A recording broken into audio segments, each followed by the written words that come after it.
जैसे ही सैनिकों ने पत्थर के दो टुकड़े किए, एक अविश्वसनीय दृश्य देखा। पत्थर के बीचों बीच कुछ पानी जमा था और उसमें एक छोटा सा मेढक रह रहा था।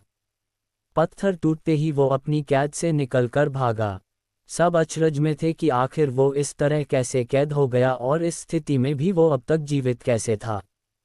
कहानी शुरू करने से पहले हमारे चैनल कहानियाँ 7.4 को प्लीज़ सब्सक्राइब एंड लाइक अवश्य करें ताकि हमें मोटिवेशन मिलता रहे, ताकि आप लोगों के लिए नया नया कहानी लाता रहूं। ये कहानी शुरू करते हैं।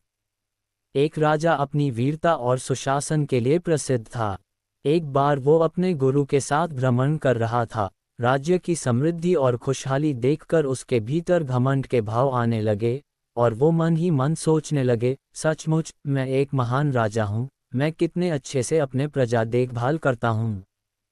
गुरु सर्वज्ञानी थे, वे तुरंत ही अपने शिष्य के भावों को समझ गए और तत्काल उसे सुधारने का निर्णय लिया। रास्ते में ही एक बड़ा सा पत्थर पड़ा था। गुरुजी ने सैनिकों को उसे तोड़ने का निर्देश दिया। जैसे ही सैनिकों ने पत्थर के दो टुकड़े किए, एक अविश्वसनीय दृश्य देखा। पत्थर के बीचों बीच कुछ पानी जमा था और उसमें एक छोटा सा मेढक रह रहा था। पत्थर टूटते ही वो अपनी कैद से निकलकर भागा। सब अचरज में थे कि आखिर वो इस तरह कैसे कैद हो गया और इस स्थिति में भी वो अब तक जीवित कैसे था। अब गुरु जी राजा की तरफ पलटे और पूछा, अगर आप ऐसा सोचते हैं कि आप इस राज्य में हर किसी का ध्यान रख रहे हैं, सबको पाल पोष रहे हैं, तो बताइए पत्थरों के बीच फंसे उस मेढक का ध्यान कौन रख रहा था?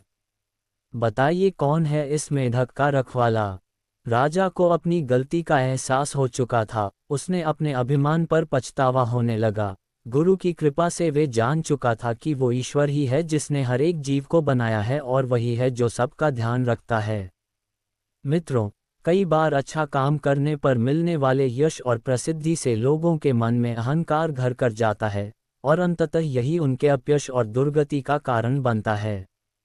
अतः हमें ध्यान रखना चाहिए कि हम चाहे इस जीवन में किसी भी मुकाम पर पहुंच जाएं, कभी घमंड न करें और सदा अपने अर्थपूर्ण जीवन के लिए उस सर्वशक्तिमान ईश्वर अल्लाह वाहे गुरु के कृतज्ञ रहें।